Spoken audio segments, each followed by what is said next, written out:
Hello everyone, আসসালামু আলাইকুম। আশা করি সবাই ভালো আছেন। আলহামদুলিল্লাহ আমিও ভালো আছি। চলে আসলাম নতুন আরেকটি ভিডিও নিয়ে। আজকে রান্না করব প্রতিটি মানুষের প্রিয় একটি খাবার, ছোট বড় সবাই পছন্দ করে, চিংড়ি দিয়ে লুচি।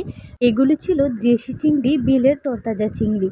এখন আমি মশলাটা অ্যাড করে নেব। এখানে আমি দিয়ে দিয়েছি মরিচের গুঁড়া, হলুদ গুঁড়া এবং ধনিয়া গুঁড়া পরিমাণ মতো, এবং লবণটা অ্যাড করে নিয়েছি।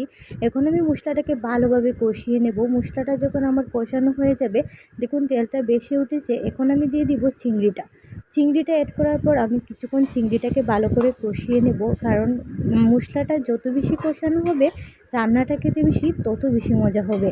তো আমার দেখুন আস্তে আস্তে আমি লো হিটে এটাকে সুন্দর করে কষিয়ে নিয়েছি এভাবে। আর এখানে আমি চিংড়ির পরিমাণটা বেশি করে দিয়েছি যাতে লতিটা খেতে খুব বেশি মজা হয়। তো এইভাবে আমি আরও 2-1 মিনিট চিংড়িটাকে সুন্দর করে কষিয়ে নেব। তো চিংড়িটা যখন আমার কষানো হয়ে যাবে তখন আমি লতাটা অ্যাড করে নেব। এবার আমি লতাটা অ্যাড করে নিচ্ছি। আর লতাটাও দেখুন কতটা সুন্দর ছিল। আর এগুলো ছিল একদম বাড়ির আনাচে কানাচে যে লতিগুলো হয়, আন্টিমণি আমার জন্য সেই লতিগুলো তুলে দিয়েছিলেন।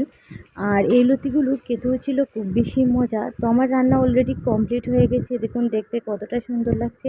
দেখতে যতটা সুন্দর ছিল খেতেও ছিল ততটাই বেশি মজা। সত্যি খুব বেশি অসাধারণ হয়েছে।